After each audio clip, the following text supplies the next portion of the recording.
Let's talk boot maintenance. Something overlooked quite a bit. One of the first things I do is remove my shoelaces or boot laces, and you want to clean everything really good. Get all the big dirt off of them.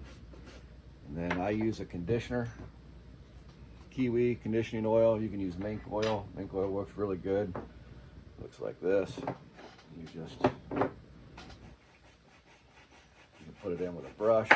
I prefer using an old t-shirt.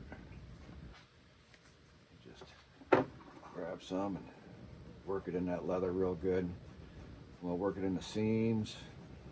Get it worked into that leather so that it's nice and supple.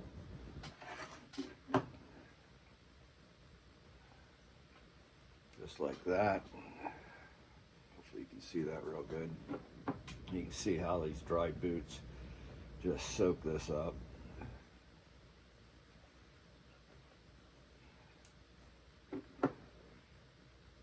Work boots, you don't need to really worry about putting a polish on them. They're work boots, for crying out loud, but polish does serve a purpose, and that is, it does help protect them. I also get the tongues real good. Get that worked in, because any moisture, rain, snow, once it works up in that tongue, it'll soak that tongue. It does a couple things. It keeps your feet wet, cold. So you just work that in real good. And after I've done that, this is just part of the boot, I take my brush and I use that to work it into all the little places that maybe you didn't get. There's no rhyme or reason to this. You don't need to do it one specific way or another. You just need to get it in there and get it worked in real good.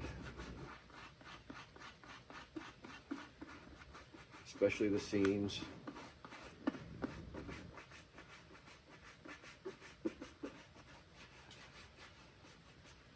Just a little tip to keep you comfortable.